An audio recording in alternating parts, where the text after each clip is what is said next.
All right, class, welcome. We are on our last unit, collapse of communism. And let me make sure audio's good. Okay. Um, share screen, share screen.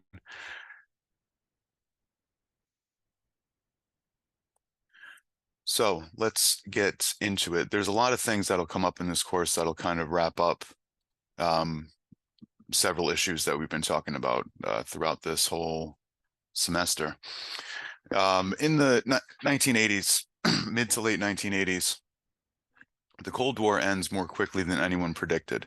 So I want to pause there and point out that a lot of people would dispute the fact that the Cold War did end. That may not be the most accurate way to put this, because there are still communist countries out there, China, Vietnam, Cuba, etc. And our rivalry with Russia, for whatever reason, is still uh, pretty tense. And so from a certain point of view, the Cold War didn't really end. So maybe a more accurate thing to say would be the Soviet Union collapsed more quickly than anyone predicted.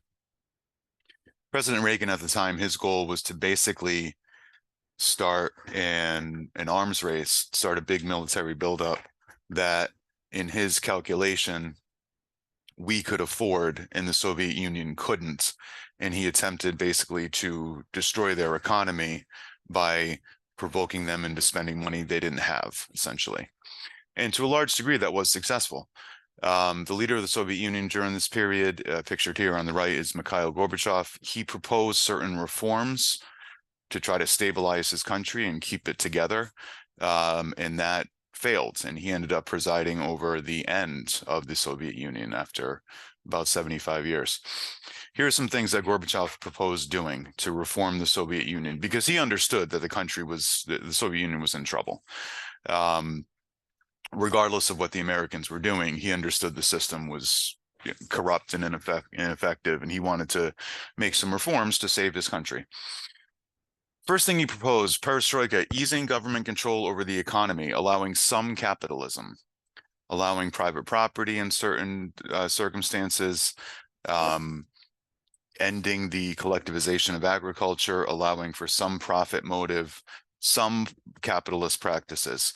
And what this was about was he understood that communism doesn't work as an economic system. It does not provide prosperity. It does not provide equality. It doesn't work. And so he understood that and was willing to change that approach to allow for some capitalism. Now, if you know anything about communist China, for example, they're basically doing the same thing that Gorbachev tried to do 30 years ago. The Chinese Communist Party understands very well communism doesn't work. So they, for the last 30 years, have been opening up their economy to more capitalist practices, and they've gotten a lot richer.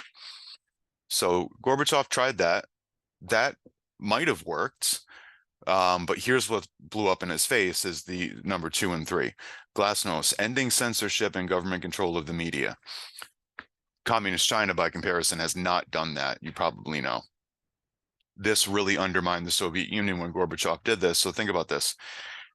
In a totalitarian dictatorship like the Soviet Union, they depend on their people not really knowing what's going on outside of their borders. Okay. So the Soviet people had been told by their government for 75 years that they had an amazing standard of living. They lived in this communist utopian paradise. And as soon as censorship ended and the Soviet people could get information from outside their country, they realized in about 5 minutes that their government had been lying to them for all of their lives. So let me give you a really quick example. As soon as a Soviet citizen could see, let's say, 30 seconds of footage from any random supermarket in America, it's over. You understand? Because they've been told by their government that in America, people are starving on the streets, and in the Soviet Union, we have all this prosperity. And if they could just see a random 30-second clip from just some, Stop and Shop, they would realize, oh my goodness, the Americans, they have these stores that are magically filled with all this amazing food. And I, in the Soviet Union, have to wait in line for 3 hours to maybe get a loaf of bread. I've been lied to. So this reform kind of blew up in the Communist Party's face. Repudiation of force, we covered this earlier in the course. There were several times when the people that the Soviet Union conquered rose up and tried to get their independence back. In Hungary, for example, if you remember that. And what the Soviet Union would do is send in tanks and massacre people. And Gorbachev is saying, we're not going to do that. We're not going to use violence to keep control of these areas that we've conquered. If he's saying to East Germany, he's saying to Czechoslovakia, he's saying to Hungary, to Romania, etc., if you want your independence back, you can have it. We're not going to send in the tanks. As soon as he said that, the system fell apart with breathtaking speed. Now, again, to compare and contrast with Communist China is not going to do anything like this. They're not going to repudiate force. They're not going to say, we won't use violence. It's not going to happen. So these reforms by Gorbachev, good intentions, he's trying to save his country. And fundamentally, though, he ends up undermining the country fatally. And very quickly, the Soviet Union loses its satellite states. Those are the lighter color here on this map, the countries that technically were independent, but in reality they weren't, because the Soviet Union forced communism onto them and had Russian soldiers in their country, in those countries, ever since the end of World War II. Remember, we covered that? As soon as Gorbachev says repudiation of force, you can go if you want to, all of these countries, within a matter of a couple months, had massive, almost entirely peaceful protests in the streets saying to the Russian soldiers, go home, get out, and no more communism. Happened incredibly quickly. Then it escalated. Not only did the Soviet Union lose control of these countries that it had been occupying for 50 years, it lost its own republics. So on this map, the darker red areas, Estonia, Latvia, Lithuania, Ukraine, etc., now those are independent countries. But at this point, when the Soviet Union still existed, there's no Ukraine on the map. There's no Latvia. Those are republics in the Soviet Union. So the equivalent to this would be if the United States lost its republics, the equivalent would be maybe, let's say, Texas and California declare independence. Now, what would be left? We would still have a huge country called the United States, just like Russia still exists as a huge country, but we would have lost pretty significant part of our country. And that's what happened in the Soviet Union. Now, I want to point something out about Gorbachev. There is a theory that personally I think there's a lot of truth to, that Gorbachev ended up being one of the great leaders in human history. Now, in his country, he's looked at as a failure and an embarrassment because the country collapsed when he was in charge, right? But big picture, think about it like this. First of all, he miscalculated. He did not think that all of these countries would declare independence and want to break away from the Soviet Union. He didn't understand how unpopular the Soviet Union was. So he miscalculated, but still, think about this. He was in charge of the biggest land empire in human history. He controlled millions and millions and millions of people. And he had an enormous military with thousands of nuclear weapons. No leader in human history has given up so much power without resorting to violence in at least an attempt to keep it. You understand what I'm saying? This man freed and let go millions and millions of people from his control, and he did not send in the tanks or start firing nuclear weapons in order to keep control. Any other leader in human history that I'm aware of, up to and including Abraham Lincoln, if their country starts to break apart, they're going to go to war to keep it together. Gorbachev didn't do that. It's a remarkable thing. It really is, without precedent, because this could have turned into World War III very easily, and he let these people go. In most of the satellite states, it was remarkably peaceful. One major exception was in Romania. The communist dictator Nicolae Ceausescu did use the military to try to stay in power, killed people in the streets, and ultimately he was captured by his own soldiers, and he and his wife were executed on uh, on TV. That was the exception. This was a remarkably peaceful occurrence of events. Just to get an understanding of what the Soviet Union was and then what was left. Look, Russia is still, as you know, probably the biggest country in the world. Russia is huge. And Russia was always the biggest, most dominant republic in the Soviet Union. However, the Soviet Union was enormous. I mean, maybe not almost twice the size of Russia itself, but you can see, what would you say, about a third of the Soviet Union was made up of all these other republics. In the West, you have the Baltic states, Lithuania, Latvia, etc., Ukraine. You've all heard of Ukraine. You have the Muslim republics in Central Asia, Kazakhstan, all the way down to the border of Afghanistan. So what was one country with 15 separate republics now very rapidly became 15 independent countries.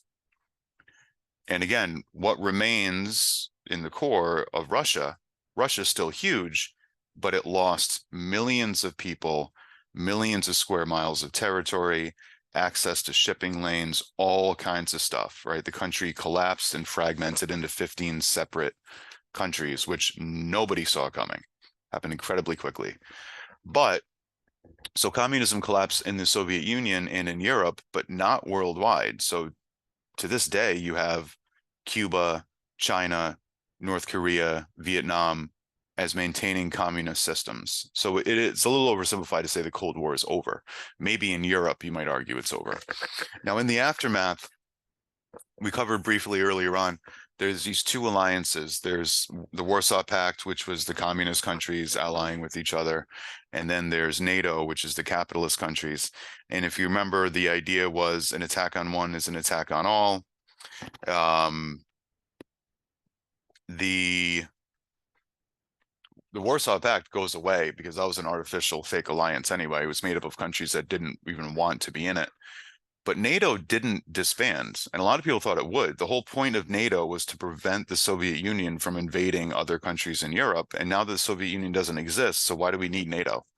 Well, our government decided that we're going to keep NATO in effect, and not only keep it in effect, but expand it over time, up to and including last year, I think Sweden joined. It's been moving eastward for the last 30 years, adding countries one at a time. And now NATO is on the border of Russia. And NATO even includes independent countries that 30 years ago were parts of the Soviet Union itself. Latvia, Lithuania, Estonia. Those were parts of the Soviet Union. That was Soviet territory.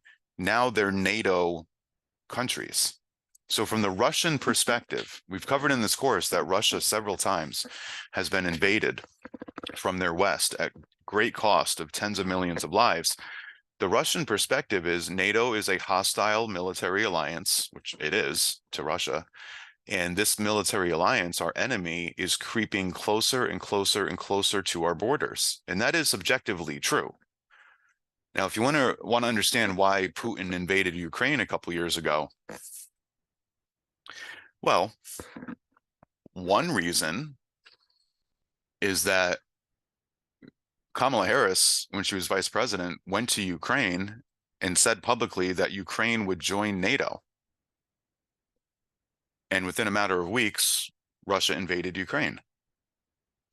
So it's important to understand the Russian perspective. Our enemies are creeping up to our borders. What is their intention? We can't allow that. That's the Russian perspective.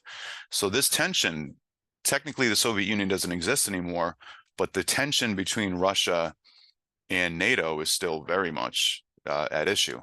Now, after the collapse of the Soviet Union, the United States military is going to be engaged in different types of interventions.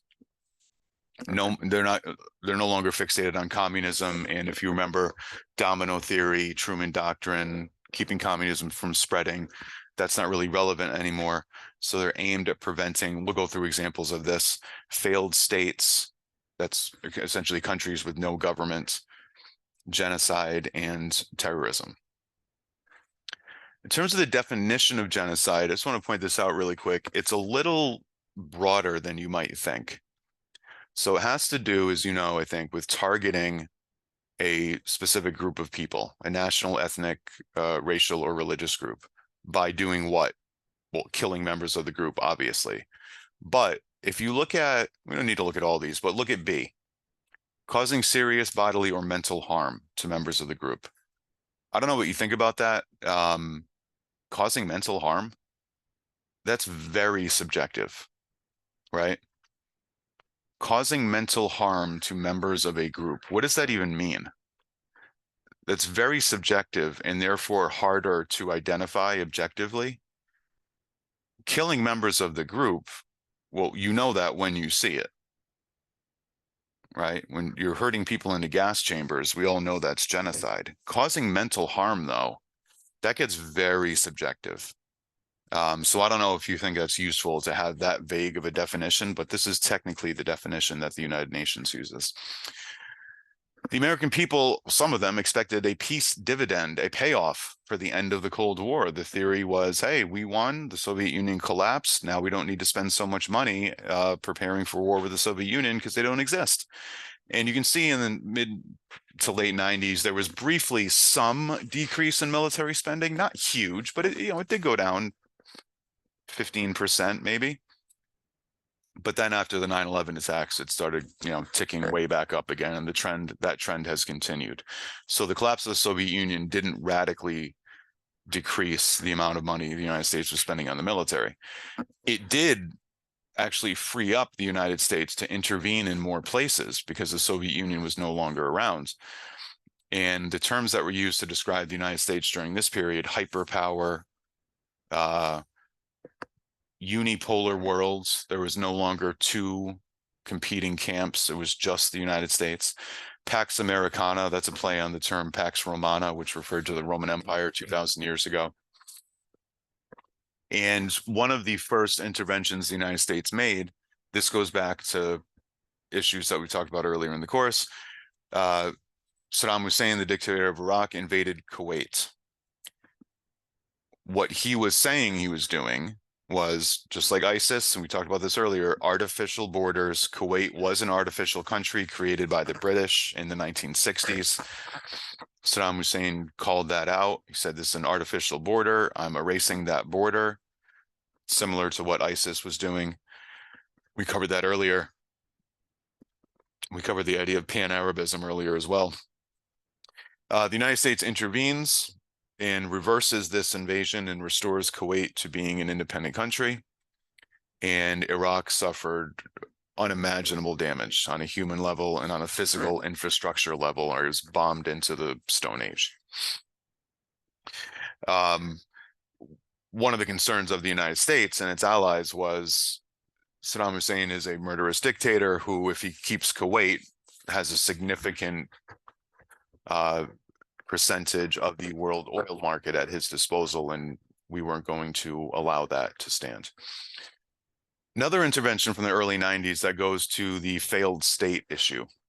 Somalia, Operation Restore Hope is what it was called. There's a civil war in Somalia. It continues to this day, 30 years later. Chaotic place, no real government, bunch of warlords, civil war, anarchy.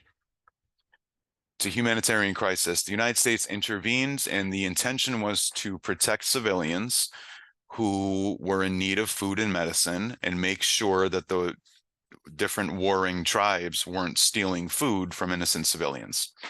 So you might say that's a really good intention. We're there to protect innocent people and make sure they have food and medicine. Good.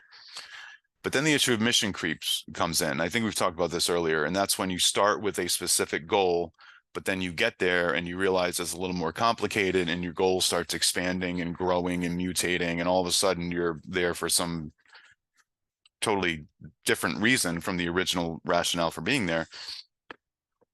And in Somalia, the United States, the military is there trying to make sure people are getting food. And then they realize, well, in order to really make that happen, we need to go after the warlords that are stealing the food. Let's identify the bad guys and go after them. That'll solve the problem, right?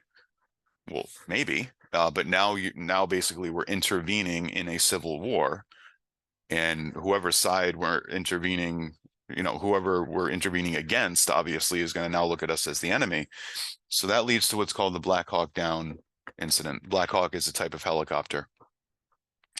18 American soldiers were killed while on a mission to intervene in this war and go after certain Somali warlords, and their people shot down our helicopters and killed our people. President Clinton was the president during this event. He ordered the withdrawal of all American soldiers, get them out. The lesson that Americans take from this is, look, the world is a complex, chaotic, dangerous place, and there are people suffering in different parts of the world, unfortunately, but a lot of Americans felt like this isn't our job. It's not our job to go intervene in incredibly complex civil wars in places we know nothing about.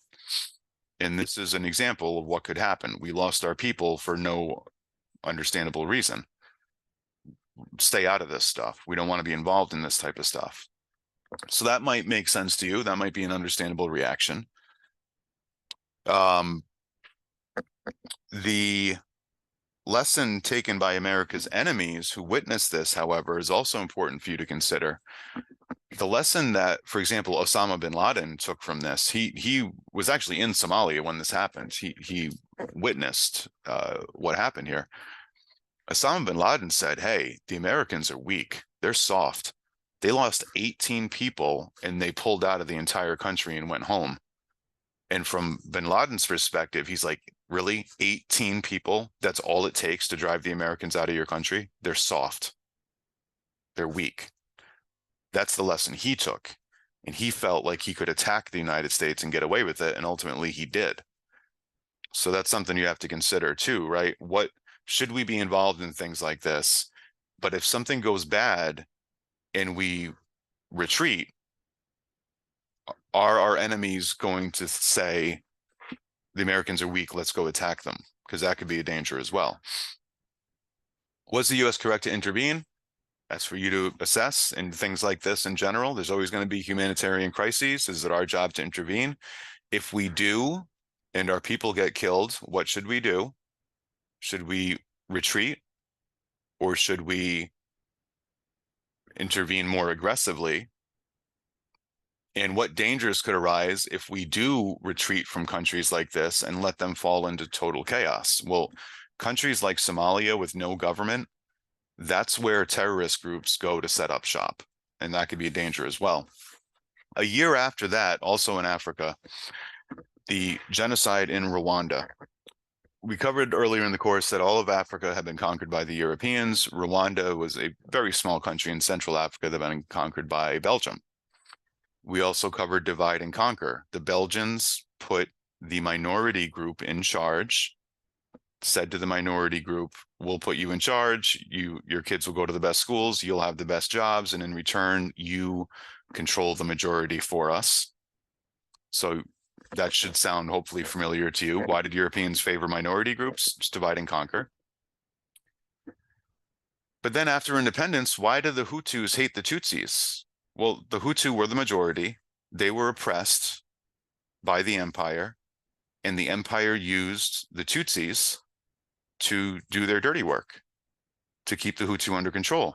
The Hutus, and this happened all throughout the Middle East and Africa, as we've covered earlier, whatever groups helped the empire maintain control, they're going to be looked at as sellouts and traitors, and they're going to be targeted for revenge. And that's what happened here. You can see on this publication here that the Hutu were spreading around before the genocide, telling other Hutus, do not mix with the Tutsis, separate them, they're inferior, don't intermarry with them, don't work for them, don't do business with them, and this is part of the buildup to separation, dehumanization, and ultimately genocide. The Hutu majority controlled Rwanda after independence. The minority, and this happened all throughout this part of the world, the minority group who benefited during imperialism, they're used to being in charge. They think they should be in charge. They start a civil war to try to retake control.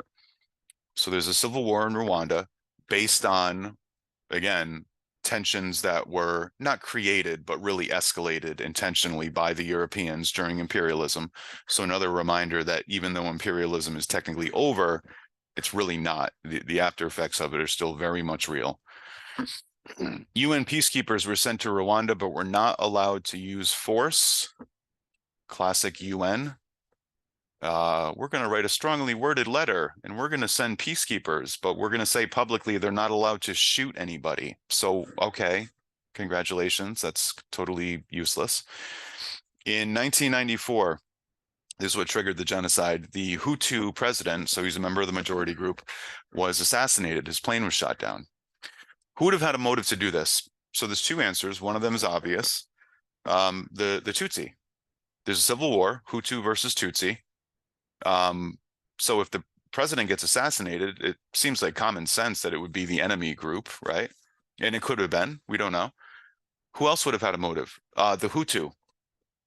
The Hutu majority would have had a motive to kill their own president in what's called a false flag attack. They could have killed their own president in order to blame it on the enemy group in order to justify committing genocide against that enemy group. You understand? So we don't know. We'll probably never know exactly who shot this plane down. It could have been anybody. Everybody had a motive. But this assassination is what triggered the genocide. Hutus began massacres against Tutsis and members of their own group who weren't extreme enough. Foreign nations, the United States included, withdrew their citizens to protect them, but did not intervene, did not get in between the two sides and try to stop the genocide while it was happening.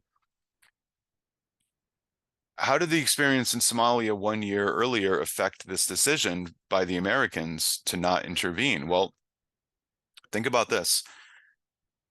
The American perspective is something terrible is happening in Rwanda. Okay, terrible things happen all the time.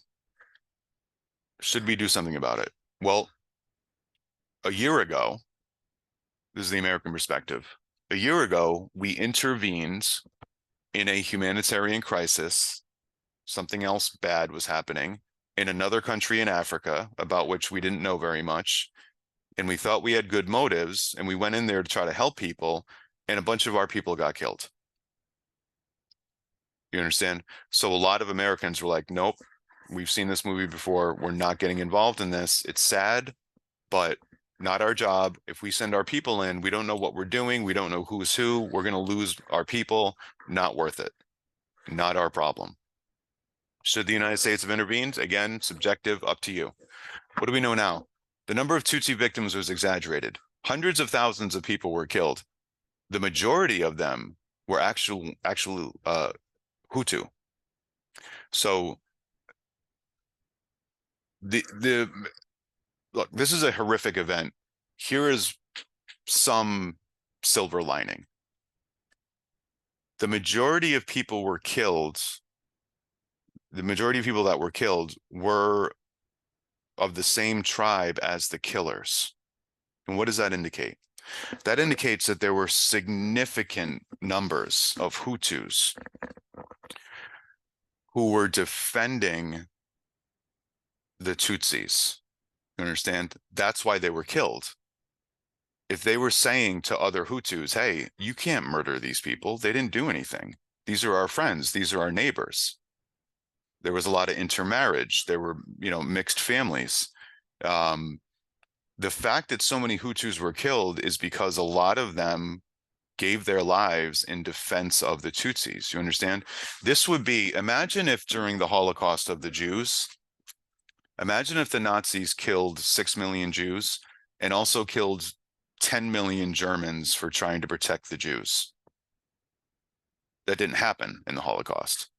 It did happen here. There were significant numbers of people, of the killers, members of that same group, who tried to stop the killing, and they paid for it with their own lives. Ultimately, at the end of the genocide, a member of the rebel group, the Tutsi minority, became president of Rwanda. He's been in charge for close to 30 years now. Little teeny piece of silver lining, again, their economy for that part of the world is growing rapidly, doing pretty well. There's lots of outside investment because of the guilt that people feel.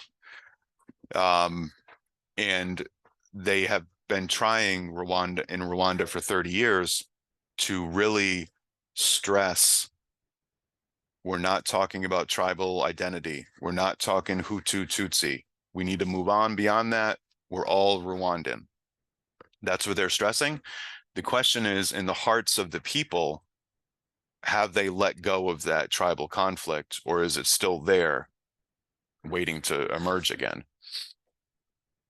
Kind of a similar case here in terms of tribal conflict, Yugoslavia.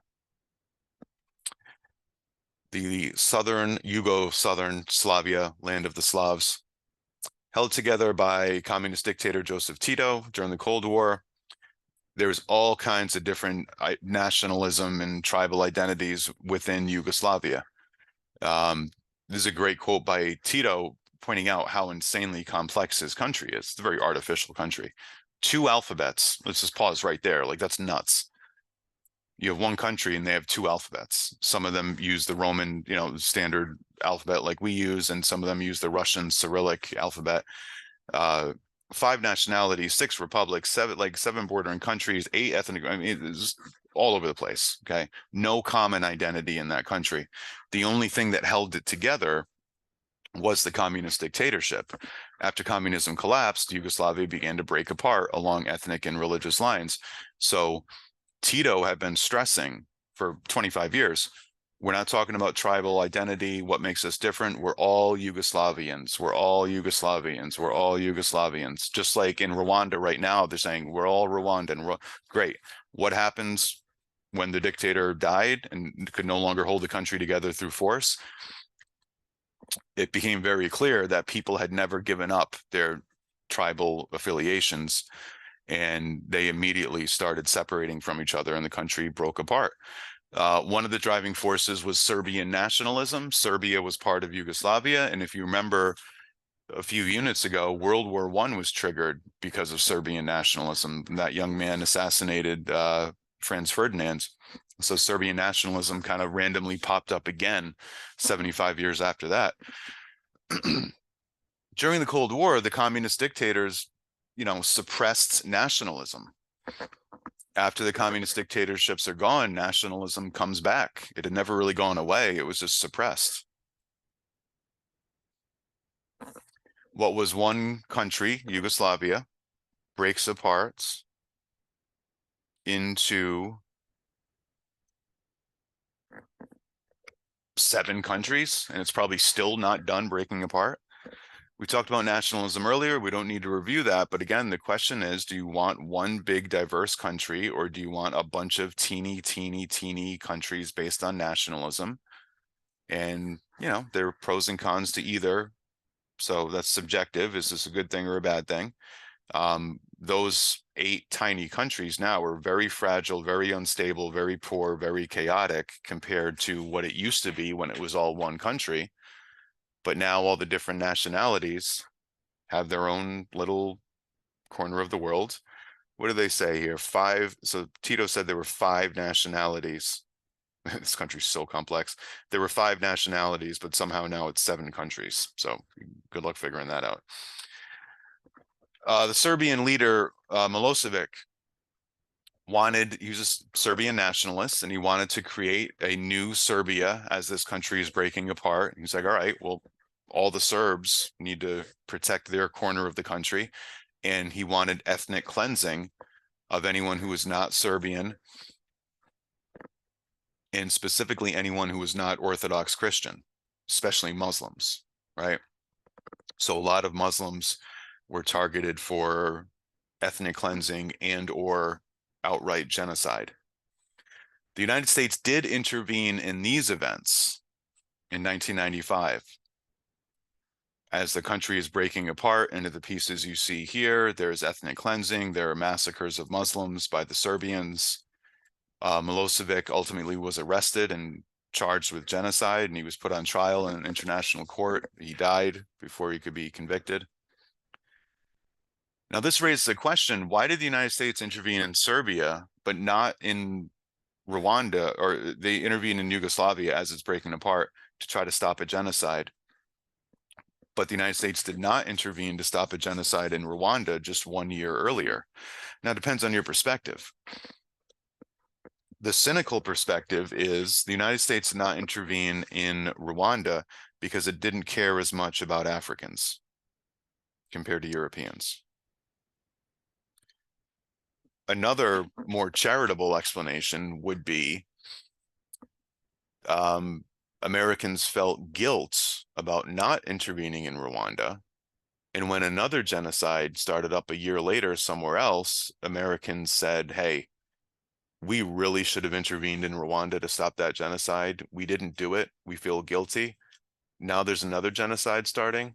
We can't do the same thing again. We have to intervene this time. You see what I'm saying? So it's just in the eye of the beholder. I would point out that there are practical reasons as well. This genocide that we're talking about now is happening in Europe. What do we have in Europe? Great intel, people on the ground, satellite photographs, maps, decades of experience, and military bases all throughout the area. In Rwanda, we had none of that stuff. So that's just a practical reason. Also in Africa, American embassies are destroyed in Kenya and Tanzania in East Africa in the same day, minutes apart in 2 different countries. Huge attacks using truck bombs, killed hundreds and hundreds of people, mostly Africans who worked for the United States in those buildings, but also dozens and dozens of American citizens. And this is, in retrospect, the lead up to the 9/11 attacks. And all throughout Africa, Islamic terrorist groups have been expanding, and you can see on this map here, all over the continent. Al-Qaeda, you've heard of, that's the group that did 9/11. Boko Haram is mostly in Nigeria. Al-Shabaab is in Somalia, which is still chaotic and just a total anarchy. ISIS, we've talked about ISIS. So throughout big parts of Africa, there are Islamic terrorist groups active. And the question from the American perspective is, we don't want to be running all around the world, intervening in every different country where something bad is happening. But at the same time, there is a danger in letting terrorist groups that want to kill us operate freely in these countries, right? That's a risk as well. So very complex calculus. The Arab Spring reference is a few revolutions that happened all within a few months of each other in Northern Africa, in the Arab Islamic part of Africa. Egypt, Tunisia, and Libya. One of the unique things about this was a lot of the protests were driven by what at the time was a brand new technology, social media, Facebook, Twitter, etc. And there were military dictatorships that have been in power for decades that were overthrown. And then the question is, what's next? Well, in Egypt, a military dictatorship was overthrown. It had been in power for 50 years. And there were elections. And the United States kind of pressured Egypt to have elections because we like democracy, right? Well, here's the catch. Who won the election? The Muslim Brotherhood, which is a fundamental Islamist group with deep, deep, deep ties to terrorism, including Al-Qaeda, who did 9/11. That's who was elected to run Egypt. So the United States is kind of like, oh yeah, we like democracy, but not when we don't like who wins the election. I think earlier in the course, briefly, we talked about in Vietnam, there was supposed to be an election and the United States canceled it because we knew that the communists were going to win the election. Some kind of a similar thing here. So after we don't like who wins the election in Egypt, the Egyptian military, which is funded almost entirely by us, overthrows the elected government and goes back to being a military dictatorship. In Libya, Muammar Gaddafi was the dictator of Libya. He had been in charge for over 40 years. There were protests aimed at trying to get him out of power. The United States intervened directly with air power, bombing Gaddafi's military, killing thousands of his soldiers, destroying his government, and ultimately he's murdered in the streets. So here is the United States overthrowing another foreign government because we don't like the person in charge. Gaddafi was a dictator. He had committed acts of terrorism, including against American citizens. You could say a lot of bad things about Gaddafi. Prior to this revolution, which ultimately the United States jumped in and overthrew this government, Gaddafi had been trying to improve relationships with the United States. Specifically, he had chemical weapons, he gave them up, he destroyed them. He had a nuclear program, he gave that up to try to improve relationships with the United States. Here he is shaking hands with President Obama on the left. And on the right, here he is a year later, seconds from death, because the guy on the left, President Obama, who's shaking his hand, thanking him for improving relations with the United States, turns around a year later and decides to overthrow his government and have him murdered in the streets. So, question: if you are a foreign leader and you watch this, what lesson do you take? Is it safe to trust the Americans? Is it safe to give up your weapons, thinking that will improve relationships with the United States? Or is the lesson you take, wow, look what happened to Gaddafi. He tried to be nice with the Americans, he disarmed, and then the Americans turned around and killed him. See the problem there? So with these events, we've gone over this repeatedly in this course. You can point to any leader and say they're a bad person. That's easy. The question is, what's next? Now, Gaddafi, bad guy, dictator, you try to go against him, will kill you. All true. However, Libya was one of the safest places in North Africa, in the Middle East, for Christians to live. Gaddafi protected Christians. If you were a Christian, the safest place to be in the Middle East outside of Israel was Libya under Gaddafi. Now Gaddafi's gone. He was a bad guy. Get rid of him. Okay, great. What next? Well, ISIS comes in. Gaddafi would have killed ISIS, but now Gaddafi's gone. So ISIS can now just run wild. And on the picture on the left, ISIS dressed in all black. Who are the people dressed in all orange? Those are Christians. And these lunatics are marching these Christians out to the shore of the Mediterranean Sea, and they're going to have them kneel, and they're going to pull out their phones and enthusiastically film themselves cutting these people's heads off because they're Christian. So Gaddafi was a bad guy. Yeah. And what do we have now? What else came after Gaddafi was gone? Oh, I don't know. Slavery. Here is CNN reporting. And will wonders never cease? CNN is actually reporting a real story. That's something. After Gaddafi was gone, human traffickers and terrorists took control of Libya. And there were black sub-Saharan Africans who were told by the human traffickers, we will help you sneak into Europe. And in reality, once they got to Libya, they were sold into slavery. So what do we have in Libya now that the bad guy is gone? We have Christians getting their heads cut off, and we have Africans being sold into slavery. So careful what you wish for, right? Another example of genocide in Africa, in Sudan, which is another one of those kind of artificially drawn states from the empire days. There was a civil war which resulted in genocide.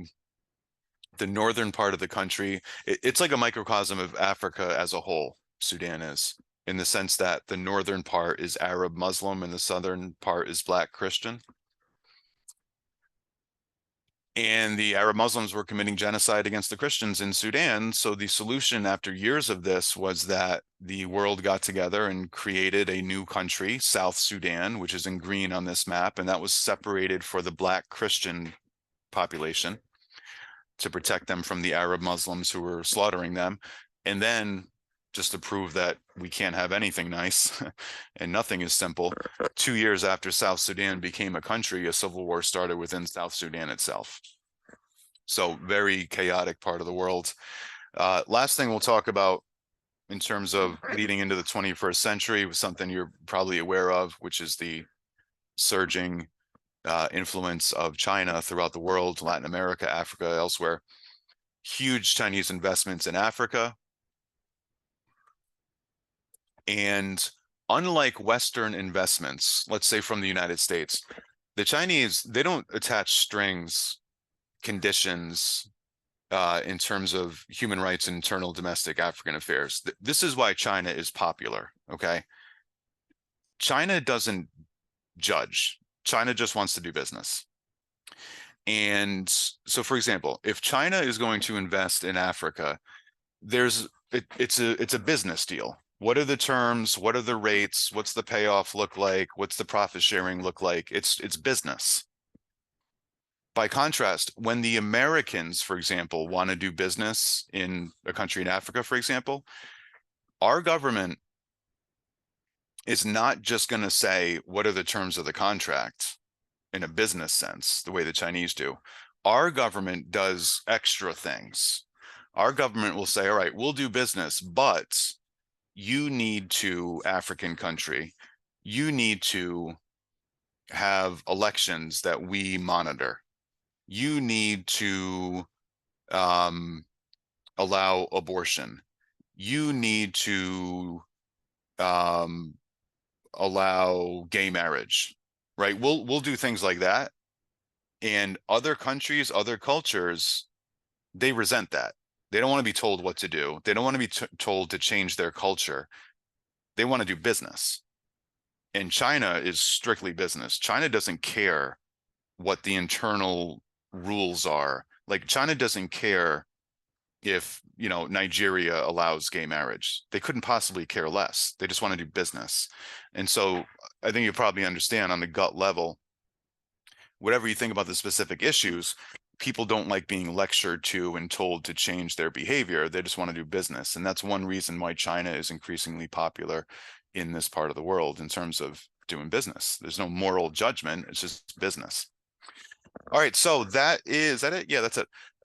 That's it for our last unit. You are now ready to take the final exam. I sincerely hope that you got something out of this course. I enjoyed teaching it, is what I do, but more importantly, I hope you got something out of it that kind of engaged you. And especially if you didn't think you liked history going into this, I really do hope that maybe you've changed your mind on that a little bit. And either way, the good news is you made it, you're done. Congratulations. If you have any questions at any time, email me if you need any assistance with anything. All right. So thanks for joining. I wish you all the best luck in the future. And again, email me anytime with any questions or concerns. All right. Thank you.